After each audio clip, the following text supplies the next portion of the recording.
Vëllezër dhe motra, Esselamu alaikum wa rahmetullahi wa barakatuhu. Muaji i Ramazanit është muaji i Kur'anit, për shkak se në këtë muaj filloi të shpallet Kur'ani. Allahu i Madhrishëm zgjodhi këtë muaj që në të filloi shpallja e mesazhit të fundit të Allahut për njerëzimin, pra Kur'anit famëlar. Allahu i Madhrishëm në Kur'anin famëlar thot: Shahru Ramadan alladhi unzila fihi al-Qur'an. Muaji Ramazanit është muaji në të cilin u shpall Kur'ani. Ai është udhërëfim për njerëzit.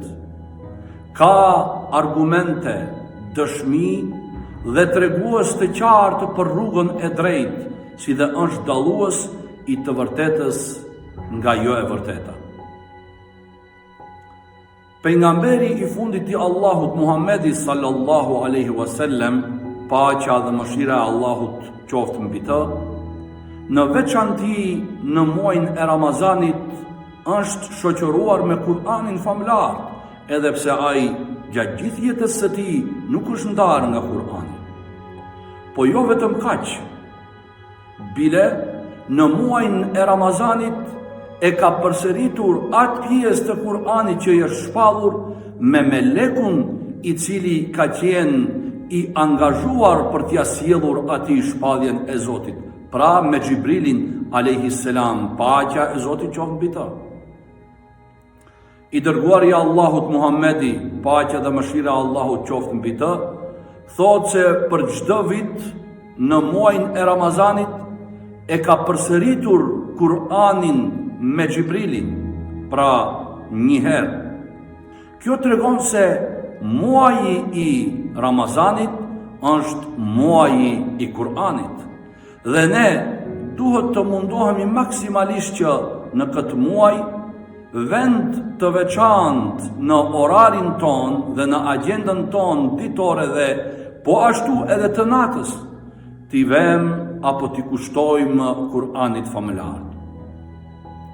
Të qenit e muajit të Ramazanit muaji i Kur'anit do të thotë se libri në Islam ka peshë të veçantë. Kjo nga se Kur'ani është libri i fundit i Allahut të Madhrishëm dërguar njerëzimit.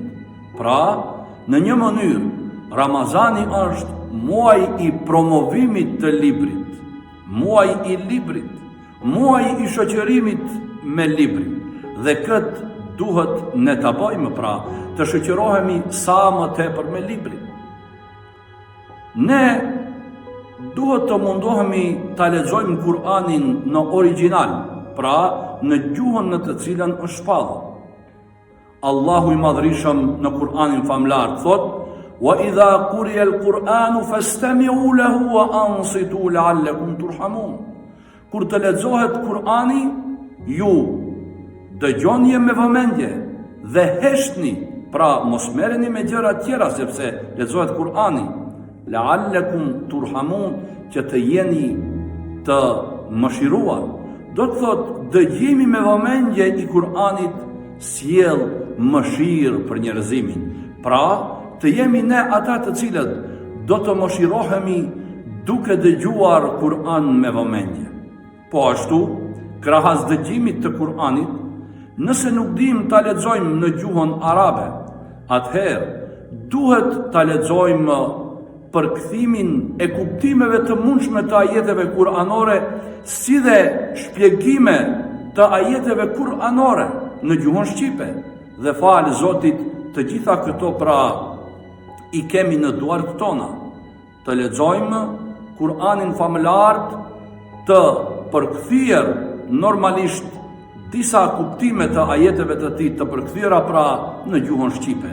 Dhe bashkarisht me fëmijët tanë, me familjet tona, të ndajmë një kohë të saktuar kur të gjithë së bashku do të ulemi, do të lexojmë Kur'an në arabisht.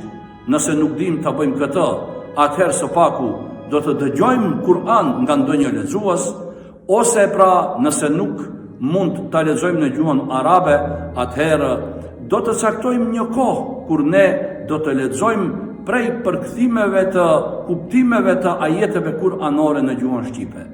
Të mundohemi të flasim fëmijëve tanë, familjeve tona për vlerën e Kur'anit dhe të lexojmë bashk atë që përmban Kur'ani, shembuj, udhëzime, instruksione, mësime dhe urtësi për jetën tonë.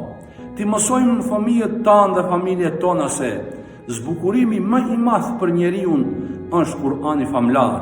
Ti mësojmë që në duart e tyre ta mbanë librin, të lexojnë dhe t'i pasurojnë njohuritë e tyre dhe të ngriten intelektualisht, për shkak se Kur'ani famlar është libër dhe neve si ummet na ka hije që në duart tona të mbajmë libër. Libri është zbukurimi më i shkëlqyeshëm i cili e hieshon pamjen tonë. Për atë pra të mbajmë libër dhe në veçanti të mbajmë Kur'anin në duart tona në këtë muaj të bekuar dhe të përfitojmë sa më tepër nga mësimet, urtësitë, si dhe të arkëtojmë sevape nga leximi i Kur'anit famlar. O Zot, mos na le pa leximin e Kur'anit dhe mos na i le duart tona boshe nga mbajtja e librit dhe në veçanti nga mbajtja e Kur'anit në duar. Wassalamu alaikum wa rahmatullahi wa barakatuh. Paqja dhe mëshira e Allahut qoftë mbi ju.